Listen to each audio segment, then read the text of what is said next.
on this computer. Okay, and we're recording. Hi, everybody. It is the August book club that almost wasn't. And we're talking about Mel Robbins, the 5-second rule. Oh, wait, I forget. Things disappear because my virtual background. 5-second rule. It's a pretty cover.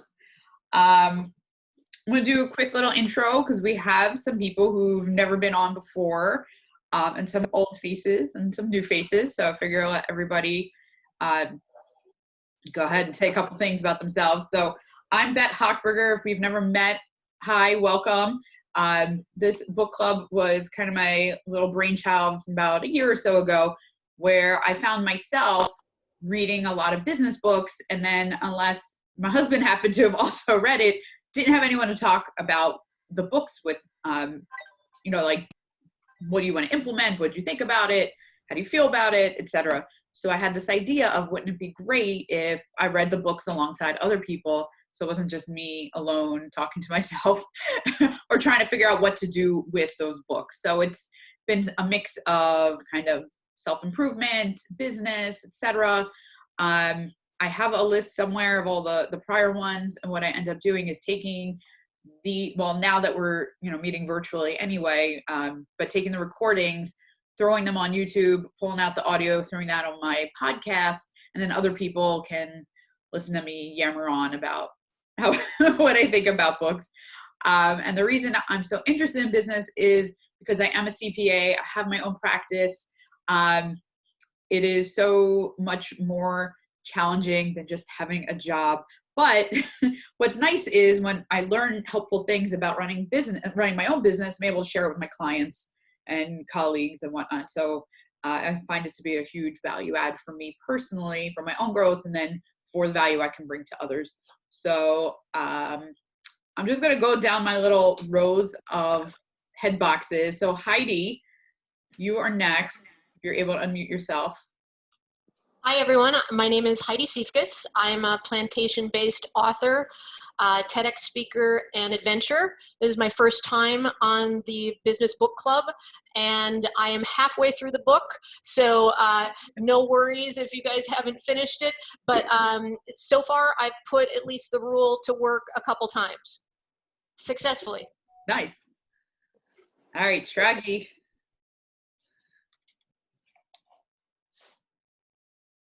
You gotta unmute yourself, dude. Sorry about that. Usually I do Zooms either in my apartment where I'm alone, or now I'm in my parents' place in New York where I'm alone. So I usually don't mute myself, but when my phone rang, I muted myself and forgot to unmute. Anyway, so a Florida-based, currently in New York for my daughter's wedding, financial advisor. Thank you. And also made it a little past halfway through the book. Have it right here, own it for years. I've actually, I found that it works for me, partially because, and I'm sure we'll get into it more, it annoys the heck out of me when I'm applying it, and I think that's some of the cognitive resonance that she talks about changing. So yeah, I'm looking forward to discussing it and getting other people's takes on it. Nice. See, Nicole.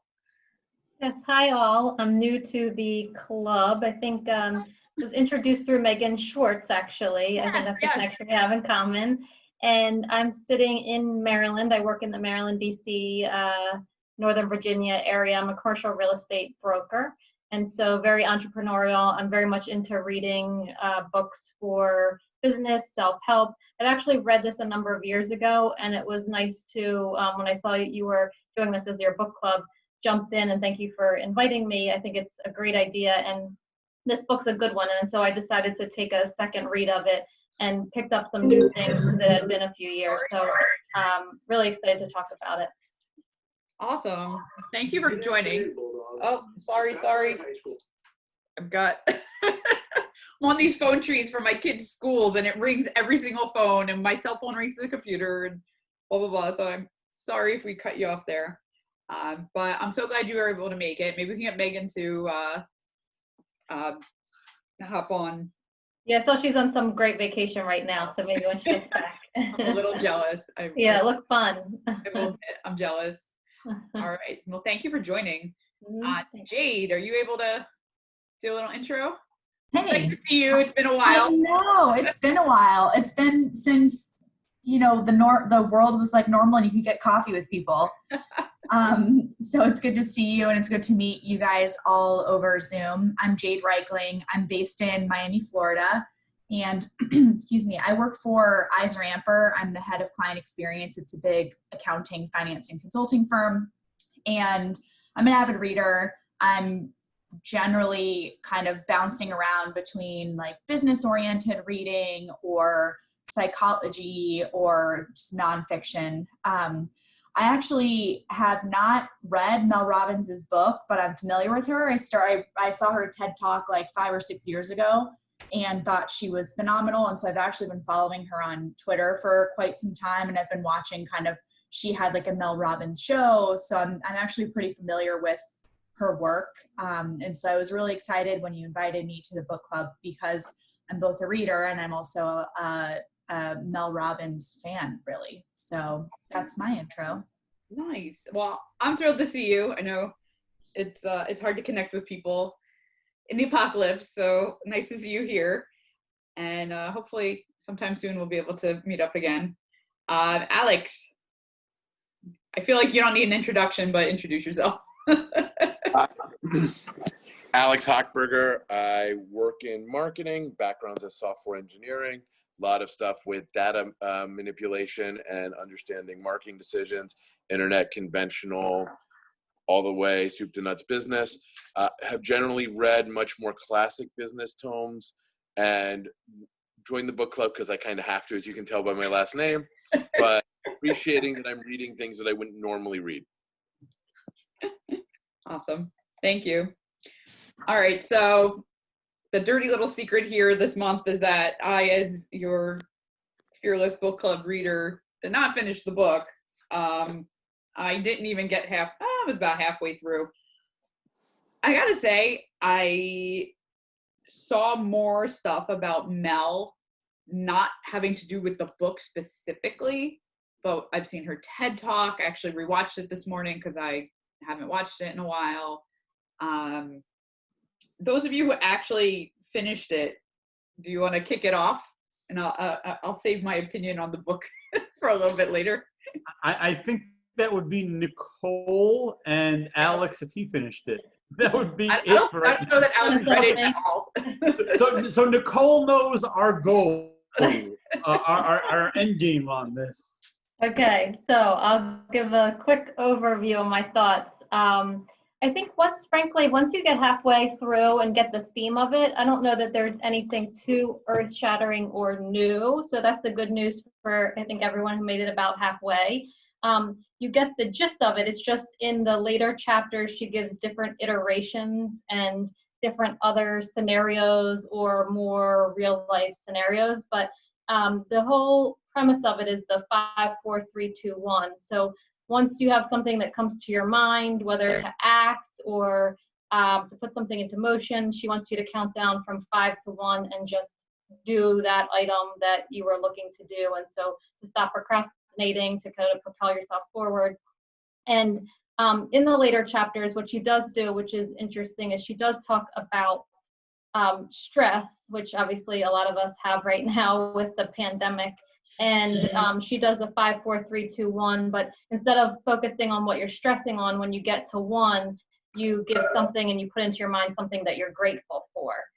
So I've actually found that really helpful because I suffer from probably more now than ever, waking up in the middle of the night and I have some anxiety about something.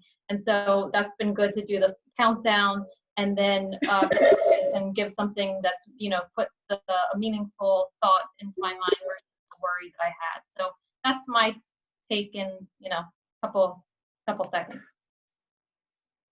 Yeah, that's awesome. I mean, the whole concept is pretty simple, right?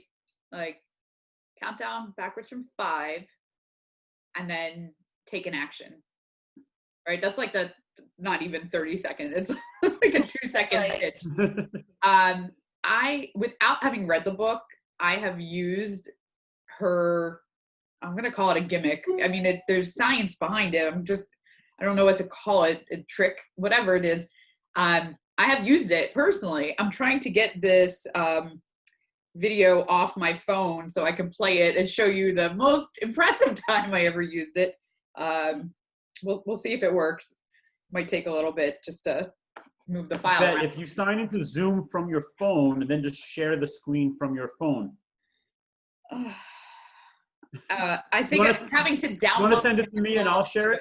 Onto my phone. What? I said, you want to forward it to me and I'll share it? I'm moving it off of whatever weird way it's saved on my phone into my Google Drive so I can play it. Because I can't even like get it to play on my phone. So whatever, technology issue. But it totally does work. I don't get why it works, but it does. My most common use for it, not this summer, but in summers past, my kids usually do swim lessons, and I'll open swim and just do some laps while they're doing their thing. And the worst thing in the world for me, I hate being cold. I don't know how I lived in Boston for years, but I hate being cold. So jumping into a 75-degree pool, which you would think is a nice thing in summer in South Florida when it's like 100 degrees out, it just sucks. And you can't slowly like one toe in, let me get to my knees. And it's deep, right? It's like a 10-foot pool because it's like a real, like, it was at a high school and they have an amazing swim team. You just have to freaking jump. And I dislike it so much. There's few things I like less than jumping in the cold water. And I would do 5, 4, 3, 2, 1 and it every single day. And we would do this 4 days a week. I would have to do it. And it worked. I'd be like, I don't want to do it. I don't want to do it. Bah! And just do that countdown and hop in every time. It worked. So there's definitely something behind it. I don't know. What are other people using this for? Other than having their book club meeting when they don't want to. Yeah. I mean, I've been using it most recently in the pandemic in how I've changed my daily rituals and my daily schedule. I've had to really adapt it because I'm no longer going into the office. And so it's something that can make me pivot quickly when I need to. Like, I'll just continue working all day, every day, and I'll spend like 20 hours a day in my bedroom because it's where my desk is and it's where I sleep. And then the other 4 hours is when I'm exercising or eating or seeing my mom. And what I'm finding is that it's just at least helping me kind of like move out of the space that I'm in when I need to, because I can kind of just get stuck doing the same thing or driving myself crazy. And the other way I've used it, I'm actually interested to hear more about what Nicole said around using it at night when she has like something wake her up, like her unconscious is like, oh, you need to be anxious about this now. I'm curious to hear more about that, because what I saw, I was kind of watching Mel Robbins' evolution during the pandemic because like her show got canceled and she struggles with severe anxiety, as do I. And so I was trying to see like how she was using her own medicine to help herself. And it really has to do with almost like, I think you can tend to go into overdrive. And so using 5, 4, 3, 2, 1 to just move into the next overdrive activity, I found that I started kind of just driving myself crazy by doing too much. Huh. So that was kind of like a bad use of it. So that's interesting though, that like you can kind of, you can take it like to an extreme, right? Like, oh, there's too many things. I'm trying to do too many things. And maybe I'm like overloading myself with this. I don't know. I find my issue is more distraction, and I haven't tried it with that. Like 5, 4, 3, 2, 1, I'm going to turn off Facebook and like actually get work done, but maybe I should. It might improve my situation here a little bit. All right. I'm still screwed around trying to get this file to somewhere. Shragi, I did try to log in with my Zoom and it wanted to launch the meeting again. So I don't know if it's going to make me join or if it's going to blow the whole thing up. Yeah, that's what it should make you join, launch the meeting again, join as a second you joining. We'll see what happens. Connect. Make sure you turn off the audio, otherwise you can get horrible, but you need to connect in order to share the audio. Probably not. turn off the audio, because otherwise it'll give you a feedback loop, which is the bottom on the, oh, you're on an Apple. It should be more or less It the just same. says You join hit audio. like the more button, disconnect We'll audio, yeah. And then give yourself permission to share, and just, share screen and then pull it up on the screen. Oh man, when I became the person who can't use technology anymore. I'm amazed that there's still Oh, some I'm muted. technology that I can show people. I'm muted. I just need to see. Let's see. I probably have to let other people For share. you youngins, What's up? because What'd you say? I said for you youngins, Youngin? you Hochbergers do like to point out that I am a few years older than you. I don't know how to. Oh, I'm in safe driving mode. Oh no, I just left the meeting. All right, I don't think it's working because it doesn't give me a way to share my screen from there. Well, I think maybe if one you're is able the- to upload it to Google Drive later, you could send us the link after. Yeah, I can't probably. I wanted to show it, but whatever. I had some weird issues with my certain media on my phone not uploading either to iCloud or to Yeah. Google Drive recently. So I get it. It could be just Apple not agreeing with you at the moment. Yeah, Try it's old. and share it to me on WhatsApp. I'll Well, see if I can do it. I'm trying to just get it onto WhatsApp. So it goes through this preparing thing and then it craps out. We'll see if it works. Oh, okay. Anyway, not to hold up the whole thing for my technology issues. Okay, so here's my issue with this book. I love Mel Robbins in general. I love this concept. I think it's fantastic. I thought this book was a hot piece of garbage because literally every page is like, oh, look how great I am because here's somebody's tweet to me and here's somebody's. I'm like, this didn't need to be a book filled with literal screenshots of, I don't know where it is, how to make it work. It's like all just pictures, tweets and things sent to her. I'm like, did you not have what to fill the book with? And maybe she's just not meant to be a writer, really, right? Because I think her message is effective, and it's more effective over video than she would be as a writer, I suppose. I'm actually now relieved I didn't read it then, because I'm like, well, I know what she means. I understand the concept. I've seen multiple videos of hers, but maybe she's just not meant to be a writer. Right. So I was truly disappointed with the book itself, at least the part that I read. But I'm like, this is such a powerful tool, and I know it works if I could ever show anyone the video of it. So basically, the video is me jumping off a 30-foot zip line, but it's not like, those fun me zip lines. It's like you have to climb up this telephone pole, which was scary as all hell, and you're on a platform that's this big with somebody else standing there next to you, and it's a gravity zip line. So you're literally jumping off a platform 30 feet in the air. And I was like, nope, not doing it. And the guy was either going to push me off or I had to make myself jump. And they don't really push you off. That's not part of the experience. You're supposed to get over your own problem, fear, etc., and make yourself do it. And I did it, and I had to literally 5, 4, 3, 2, 1 myself off because I was standing there shaking, and I'm like, I don't know what's gonna happen, but someone's gonna have to fly a helicopter over here or something to get me down. And I was like, oh my god. Afterward, I was like, I can't believe I did it. I did not want to ever do it again, but I couldn't bbelieve that I actually accomplished it. So there's science behind her. It's legitimate. It works. It does something to tripwire your brain and outsmart yourself. But I was disappointed in a book. It's short. It's really short. It's a quick read. And I couldn't get very far through it because I was like, this is a lot of nonsense with your social media posts in here.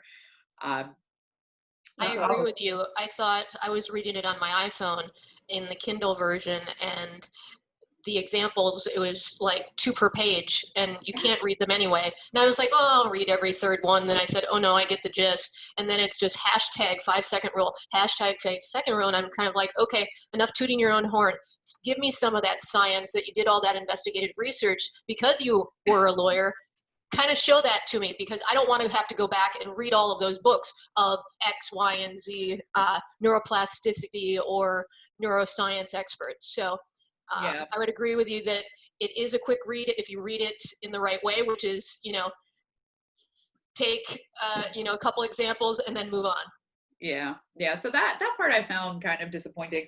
I mean, I tend to prefer, like Alex mentioned, he reads a lot of more of those like classical business books. I generally prefer if it's somebody's actual research that, you know, maybe they're like a professor or something where they do actual research. I don't really love these. Well, I read a bunch of other people's books and then here's what I thought was great from that.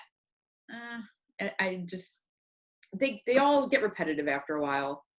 I mean, that's why you had someone like Sheryl Sandberg write a book with Adam Grant, is because he's the one actually kind of like doing the research and the studying and the data around resilience and business decision making and whatnot. Sheryl Sandberg can provide like the anecdotal evidence about, you know, whatever it is she wants to talk about. So perhaps it's something that like Mel Robbins needs, is like to partner with someone who is doing the academic side of it and is kind of actually studying human behavior and organizational psychology and whatnot. So I would say part of the problem, am I muted? Okay. With this in general is if you're going to do something on decisioning tools, which is really what you're doing, and really the classic book from this, I know we did a few months back, was Influence, right? And that was really taking a series of influence tactics. They went and did a follow-on. It's like the 50 big small, like 50 small things that have a big impact. And they went through, and of course there's 60 of them, not 50. And they explain how that's kind of the added value is one of the techniques people use. And I think one of the issues is the 5-second rule is really, I mean, okay, it's a clever name, right? You're taking the you drop food on the floor name and turning it into a decisioning concept. And it's dealing with the fact that the things that people, but that's intentional, right? It's a play on words. And, you know, we always say in, you know, marketing that people, it's either fear or greed that makes them move, right? And fear, you can get someone to take action, but only if they can do it instantaneously, because fear tends to paralyze. Greed's the harder sell. So this is all about how do you kind of throw your brain into a different mode so that you're not being governed by your normal decisioning process. You know, one of the most interesting things I learned is, you know, when you do the neuroscience analysis of the brain, the part of the brain that analyzes things fires after the part that makes a decision. So when we think we're making a data-driven decision, we're actually making a decision and then data rationalizing it, which is why, you know, one of the super important things, if you're trying to not do that, is how do you set up systems that fix it, right? How do you monitor the same data all the time and set auto stabilizers up? Well, same thing on this. How do I get myself to not use my normal thinking strategy that doesn't work for this? And how do I get myself to just kind of act on instinct or set myself up to get it to work, right? Someone, I'm trying to remember who, that if you basically laid out your workout clothes the night before, your likelihood of going for a run goes up like 60%. And it's not the first thing. Might have been, but it came. Probably wasn't his originally. No, he stole everything also. He's a huckster that sells nutraceuticals. But, you know, the real thing with any of this is, you know, so you want to make a decision, but your brain's scaring you because your brain's fight or flight is in the way. So how do you rig yourself to make a decision? Because you're not really using her system to make a decision. You're using her to make action. Right. Right. Because you know what the decision is, you know, like what you want to be doing. You need her gimmick to get you to do it. Right. And to your point, that's not a book. That's hey, I get stuck. I made a decision. I don't go forward. Here are the top 12 techniques, like make a listicle of it, that people have used to get themselves to stop procrastinating. It's basically an anti-procrastination tool. Yeah. And that's not a book. And I think that's where you ran into trouble. Yeah. Well, I didn't run into trouble. I think you bought her book. And I don't think it's trouble for her. She's that's where the criticism with it. But I think some of it depends on what you're looking for, because, you know, out of something like this, I wasn't looking like, going into it, I didn't expect any sort of like deep something or another. I liked the fact that she had some, you know, that she has science that backs it. And honestly, I'm not going to read 98% of any of that stuff on my own. And, you know, there was a number of years ago where my daughter, when she was a teenager, was doing DBT, which is dialectic behavioral therapy.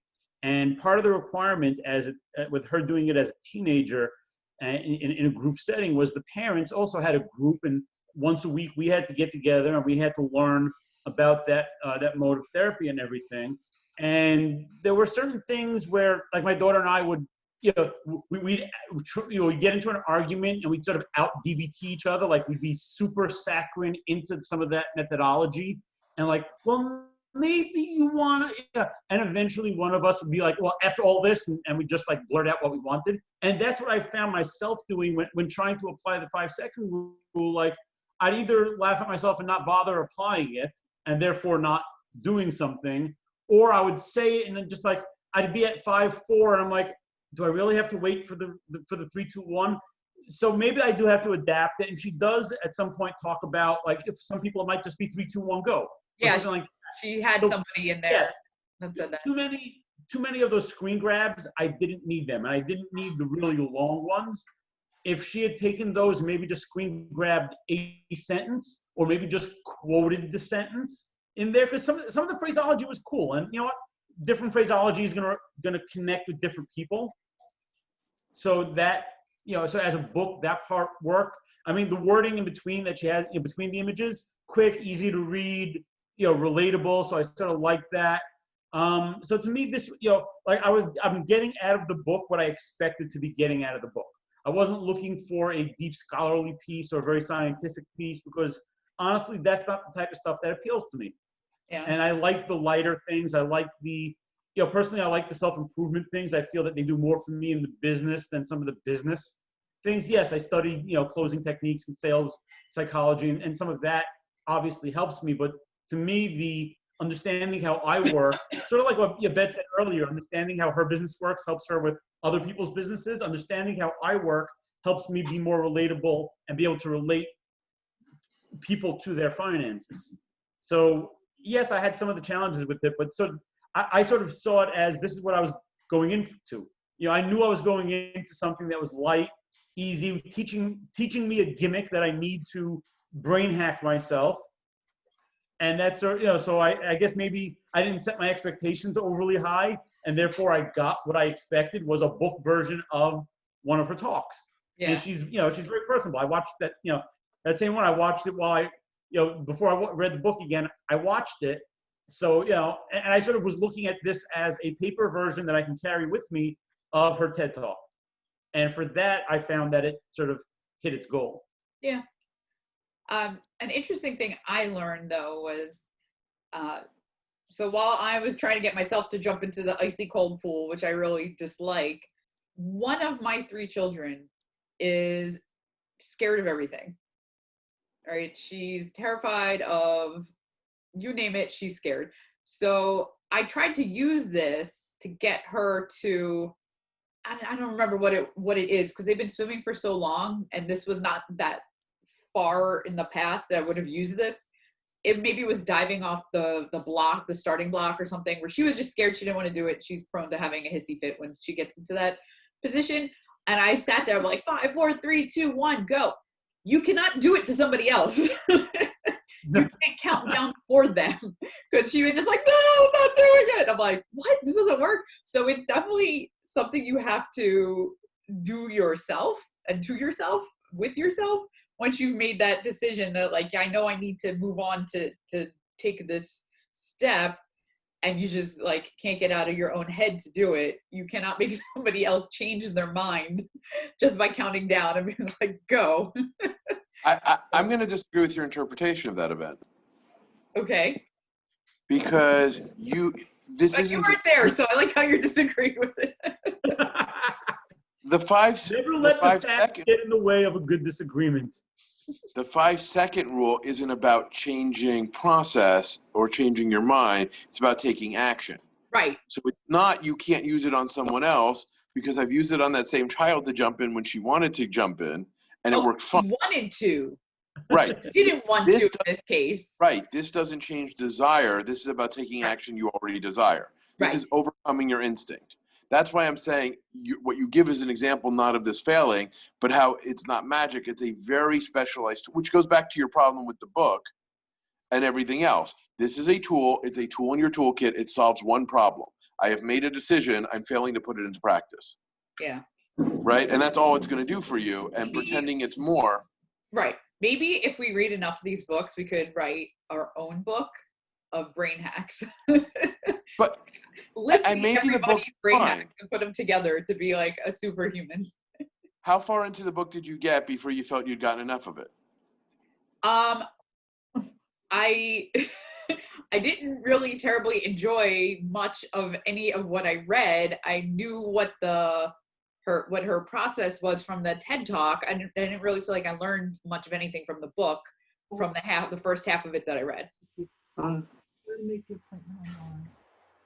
Bet I have that video ready if you'd like. Oh, okay. So here was my best use of the 5, 4, 3, 2, 1. Is it letting you share? The talking isn't me. I'm the scared shitless person on the pole.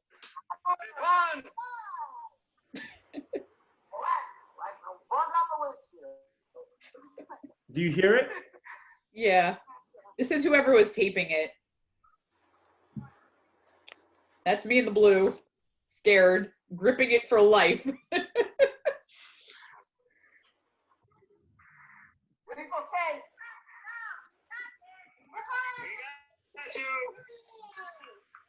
I was like, nope, like multiple times. Nope. You won't go past the ground. You can do it. Come on, we're here. We're gonna help you. We can save you. We're the ladder crew. Jump! Go! Alex, you want to Jump! film? Go! That's when she went Just walk! Just walk! to the Come lawn. on, take a step! Take a step! You can air walk! You can do it! Come on! This Go! is any indication of how badly I did not want to jump off of there. Take a step! There we go! Yeah! So eventually I counted down and did it. And that was something I never felt like I needed to repeat ever again in my entire life.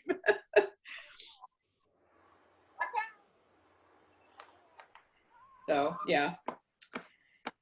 So that's, it works. I wouldn't have left that pole otherwise. I was ready to stay there forever. It was my new home. But it also goes back to your point and Alex's point, which was how you can't create that desire for your daughter to jump off the block either. Like it had to come from her to count down to jump off. Yeah, because you hear everyone's like, jump, just do it, whatever. And I'm like, nope, I'm not going anywhere. Where was that at, by the way? What? Where was that at? That was at Camp Tanakita, which is a Boy Scout camp, and that's what they call a COPE course. I don't remember what COPE stands for. COPE, it stands for something. And there's like, it's team building stuff generally, right? So, and it's personal, like get over your own fears and things.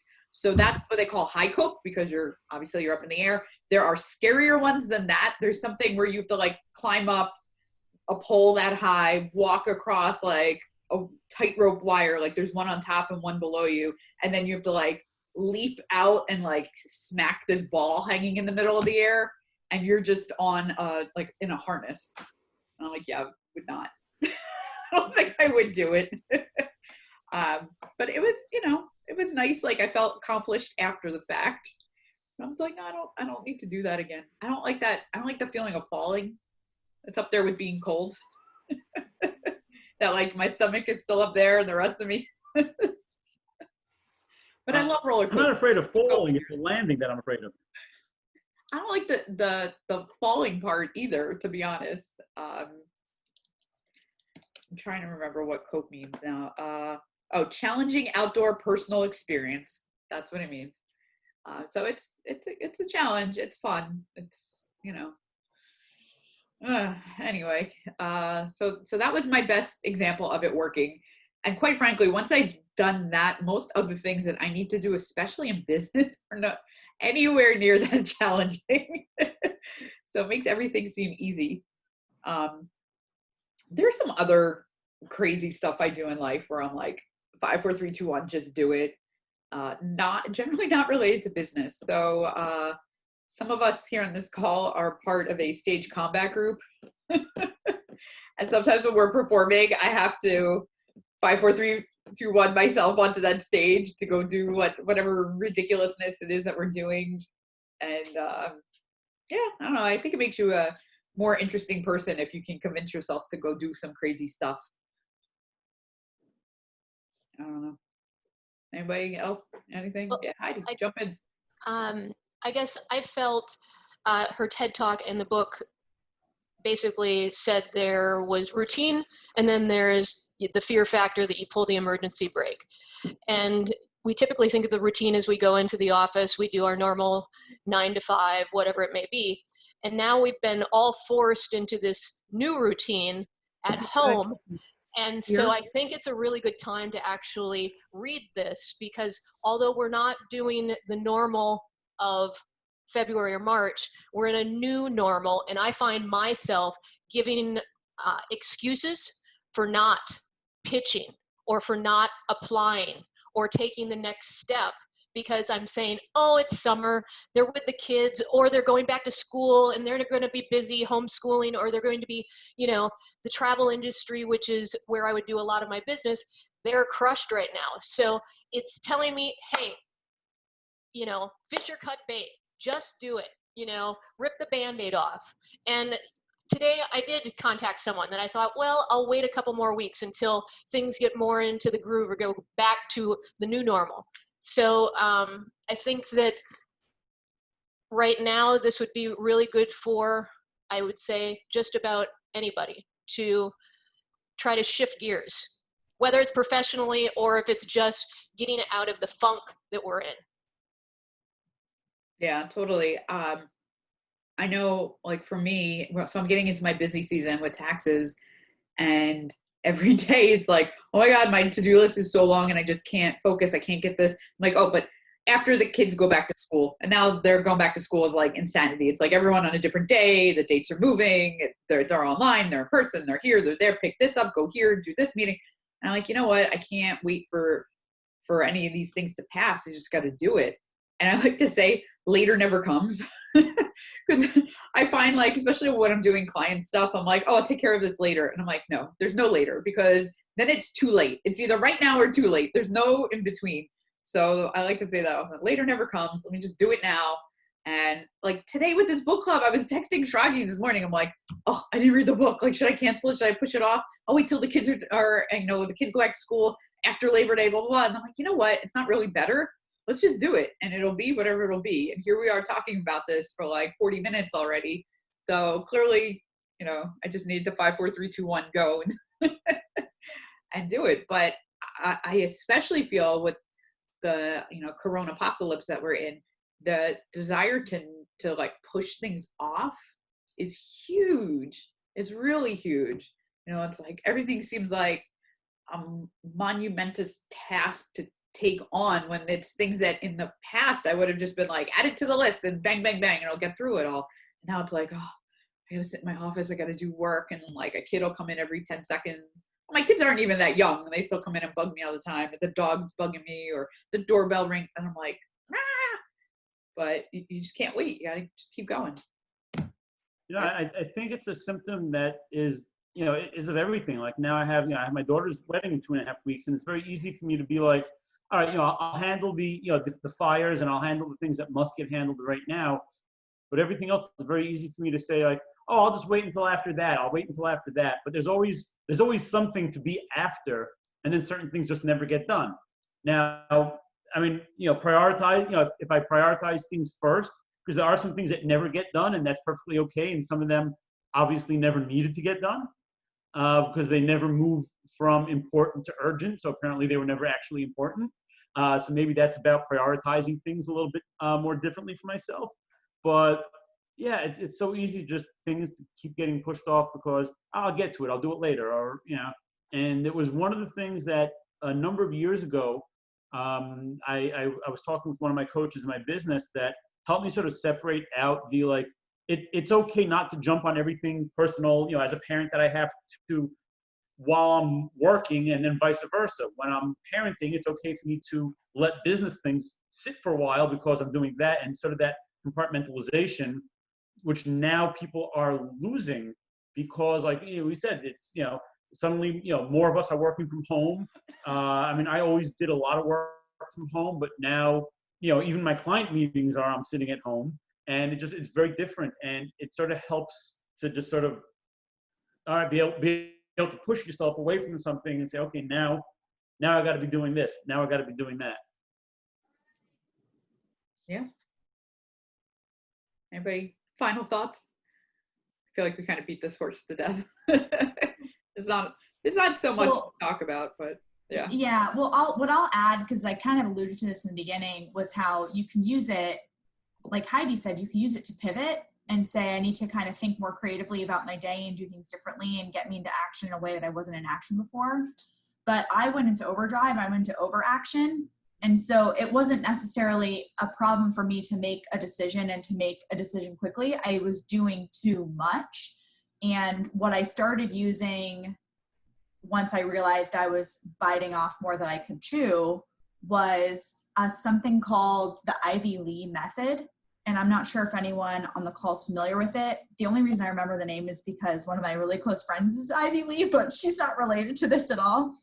But it's basically how either the night before or the morning of, you write your list of 6 things, 6 or less, that need to happen the next day. And it actually helps reduce some of that decision fatigue. So it helps you kind of focus on the core things you need to get done the next day. So if something like an email comes your way or something tries to kind of like divert your attention away from it, you're like, this was the 6 things I said I was going to get done today. And often I try to kind of keep my list balanced between like the 3 things I need to get done on the work perspective and then 3 on the personal, right? So like, make sure I take care of something related to like my mortgage or my insurance, or like working out, or carving out like even just playtime to make sure that I see my mom or my best friend in the building, like making myself cut my day down to like, these are the 6 core things I'd like to get done today. And it helps eliminate some of that decision fatigue that we have now, because we're just in the same monotonous day, Groundhog Day, over and over again. So I just put a link to a Business Insider article about it, although the link looks like it got a little screwed up. But, one of the things I'm like, oh, this is great. It said part of why it works is it reduces decision fatigue. I had somebody that did not work out working for me, where I was like, listen, I need you to make my life easier. I need to not,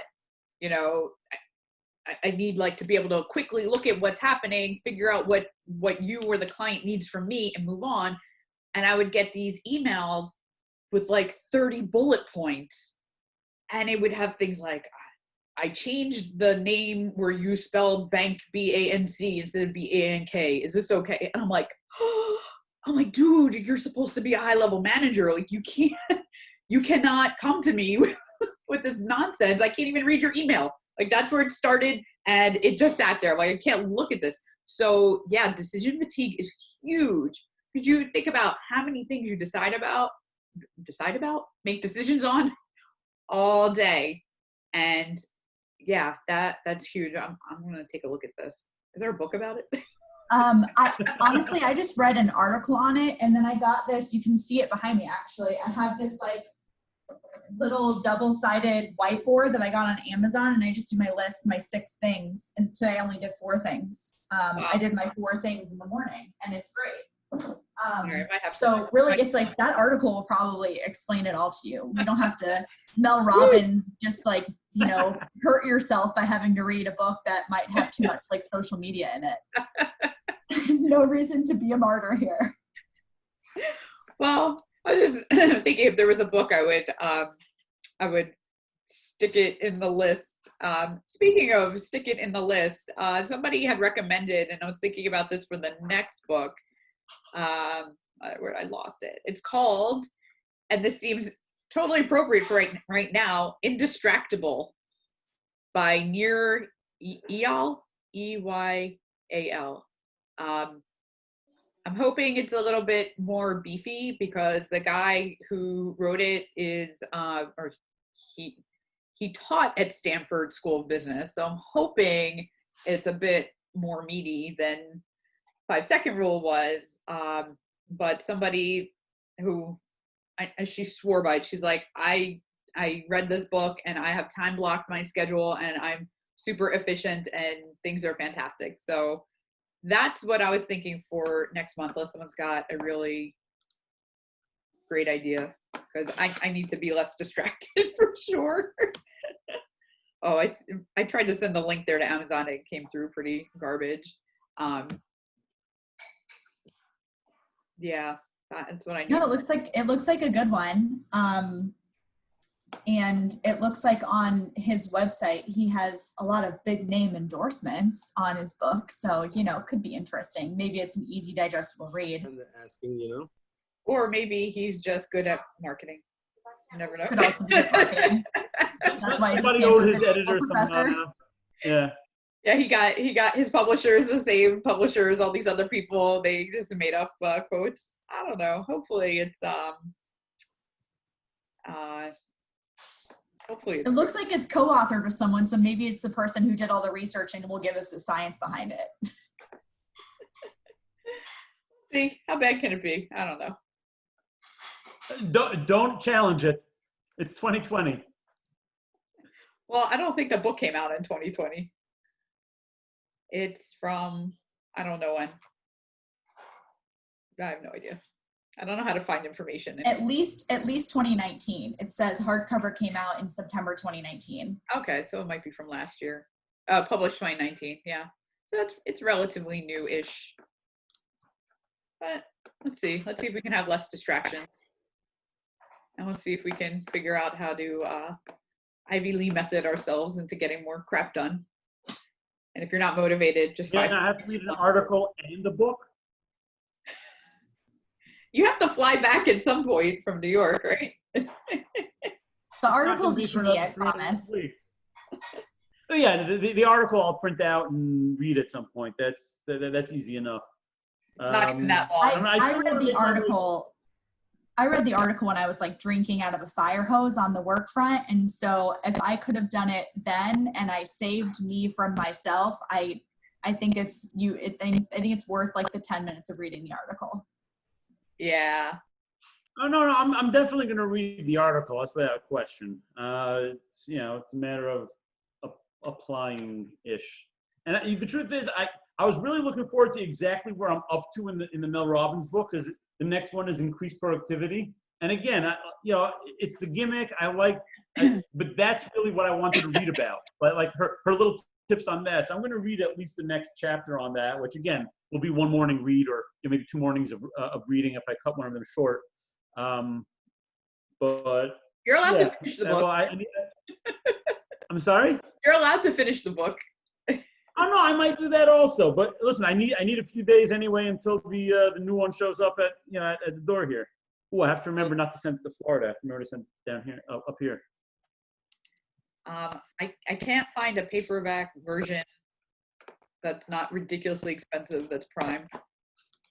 I don't think I want a hardback. All right, whatever. No one needs to be shopping on Amazon. All right. Well, I'm gonna thank you, everybody. Hope you join me again next month. And I don't know. That's it. Thank you for setting this up and for hosting. This was great. It was nice to meet you all. Yeah, Yes, it was nice to meet everybody. And hopefully we can get coffee soon.